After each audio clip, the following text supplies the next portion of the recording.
Level 1. The Lookout. The boy is 14 years old. He lives in a neighborhood where the streets don't have official names. The houses are built from bare cinder blocks, never painted. Stray dogs sleep beneath abandoned cars. Every day after school, he watches from the corner. Men pull up in trucks with no license plates, talking through long-range radios, counting stacks of cash under the shade of a dead tree. The boy wants to be like them. He sees the thick gold chains, the ostrich leather boots worth more than 6 months of rent, the respect they command at the local store, the way women look at them. He wants that life. He needs that life. They offer him 200 pesos a week. For his family, that's the difference between eating chicken or eating beans. His job is simple: sit on the corner with a burner phone. When patrol cars appear, he makes a call and says a single code word. Sometimes it's rain. Sometimes it's storm. Nothing else. He doesn't ask questions. He doesn't know names. The men barely acknowledge him. To them, he's disposable, a cheap pair of eyes, a breathing alarm system. If he fails, he's replaced. If he talks too much, he disappears. That's simple. Subscribe before you end up watching a street corner for 200 pesos a week. The risk is absolute. The reward doesn't exist yet. When the police run raids, the boy is always the first one caught. The men disappear into alleyways they've known since childhood. The boy has no contacts, no lawyer. His family can't afford bail. He spends 6 months in juvenile detention, eating watery rice and sleeping on rusted metal bunks. When he gets out, he's quieter, harder. He returns to the same corner. This time, they notice him. They hand him a new phone and a better job. Level 2. The Mule. He's 19 now, dropped out in his second year of middle school. He doesn't watch corners anymore. That's for the new kids. Now he moves products. They hand him an old car, a '98 Nissan Suru with a manual transmission, a handwritten address on a scrap of paper, and a strict schedule. He drives 6 hours toward the border using back roads. Hidden inside a modified gas tank are 20 kilos of cargo. If he gets pulled over, the car isn't registered in his name.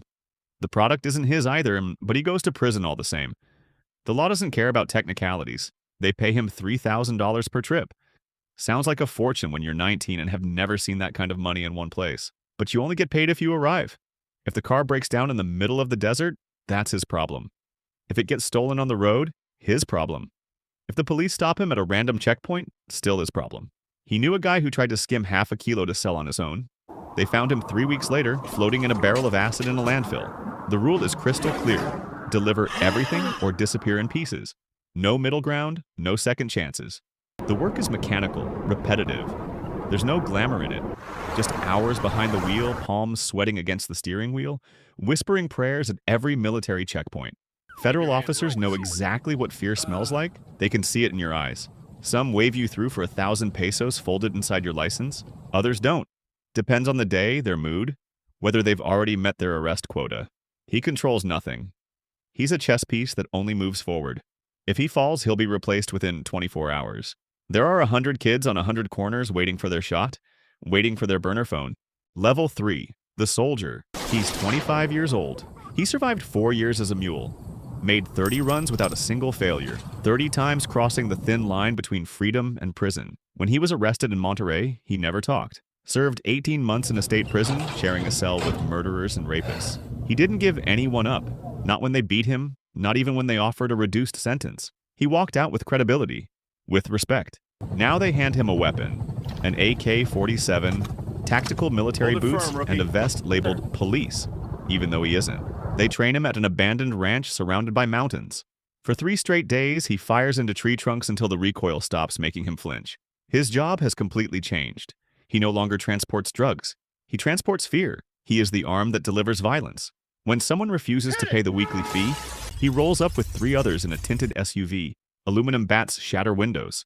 A vehicle goes up in flames with gasoline and a rag. A message appears sprayed across a wall. Sometimes banners are hung with specific threats. Sometimes dismembered bodies are left behind in black bags. He doesn't need to kill, not yet. He just needs people to believe he can. Threats are cheaper than executions. A killing costs bullets, media attention, and investigations. A threat only costs gasoline and time. He earns more now, $8,000 a week in cash, but the risk has multiplied. Now he has real enemies. Rival cartels want his territory. Jalisco hitmen, Zetas, Gulf operatives. His photo sits pinned to a board inside a police station. His mother begs him through tears to leave, to cross the border, to start over.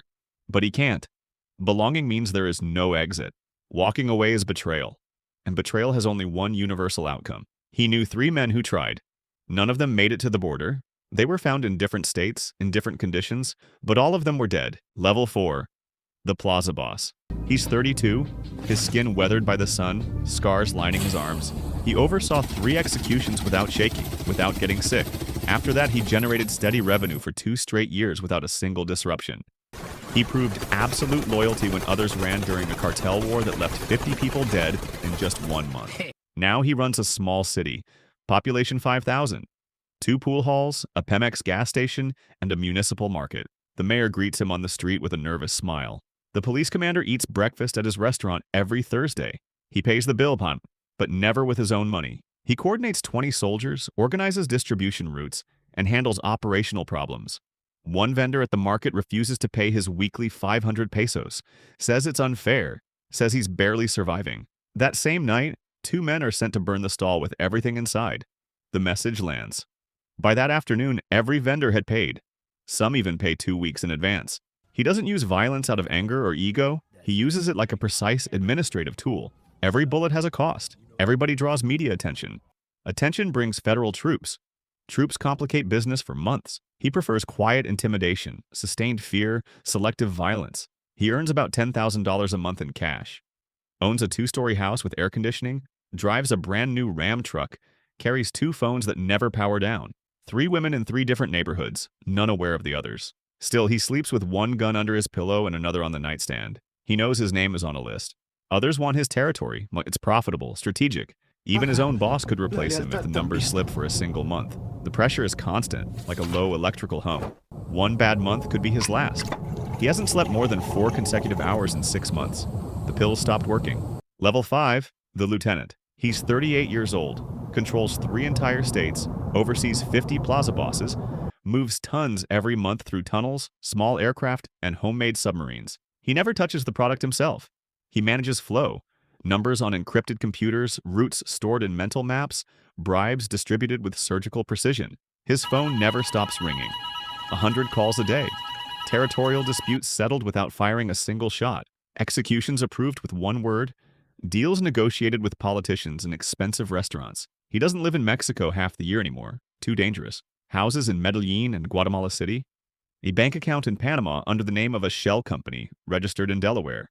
His family lives in McAllen, Texas, under completely fabricated identities. He sees them twice a year if he's lucky. His children believe he's an important businessman. Technically, he is. He operates with budgets larger than some multinational corporations, makes $500,000 a month, but can't spend it openly. A Ferrari raises questions. Visibility is a risk. Instead, he buys cattle ranches through proxies, launders money through gas station chains and car dealerships. Paranoia is permanent. He swaps phones every week, destroys the old ones himself with a hammer.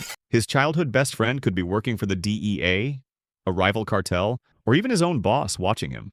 The last time he trusted someone completely, he lost 2 entire territories, and 15 men were executed. Level 6, the cartel boss. He's 45 but looks closer to 60. Started as a lookout at 13.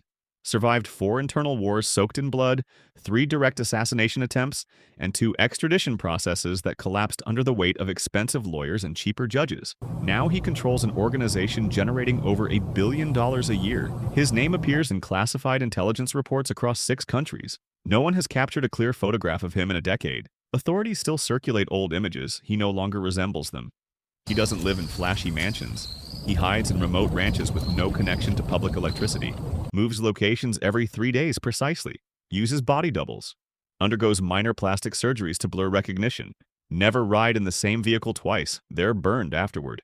His private army numbers 200 armed men. Former federal police, ex-special forces soldiers, Central American mercenaries. Loyal only until someone offers more money. That's why he pays better than most governments. Within his territory, his power is absolute. Entire municipal governments negotiate with him directly. Mayors ask for permission before making decisions. But his power has invisible borders. He can't walk into a hospital, can't board a commercial flight, couldn't hug his mother at her funeral last year. He lives like a billionaire ghost. Money is just a number on a screen he rarely looks at. He can't enjoy it, only stack it higher while staying hidden. Level 7, the Kingpin. He's 52 but carries the weight of 70. His name has become an urban legend. Some believe he died 5 years ago. Others swear he's living in Moscow, Buenos Aires, or on some private Caribbean island. The truth is simpler. and far sadder. He lives inside a reinforced underground bunker, eats meals prepared by a chef who was kidnapped 3 years ago and never allowed to leave, sees the sun twice a month. He controls the cartel like an absent god. Orders are written by hand and delivered through trusted couriers. He refuses modern technology. Decisions take days to arrive, responses take weeks to return. Yet every command is obeyed, no exceptions. A single whisper from him can mobilize entire armies, erase towns from the map, buy governors, senators, federal judges. He has more money than he could ever count. Conservative estimates place his fortune near $5 billion. And still, that he can't use it. He can't buy a yacht, can't dine in a restaurant, can't take his grandchildren to the park. He is technically alive, but he doesn't truly live. The most powerful man in his criminal world is, at the same time, its greatest prisoner. There is no retirement, no forgiveness, no clean exit. He will die in that bunker, or in a concrete cell in Altiplano. The throne he built has become his tomb. This is the full ladder. If you made it this far, don't forget to subscribe and hit like. Every step promised more power, more money, more respect. But with every rise came less freedom, less sleep, less peace of mind, less basic humanity. Those who reach the top realize too late they've inherited an empire with no doors. The business doesn't forgive, it doesn't forget, and it never lets go. The ones who enter young believe they control their destiny.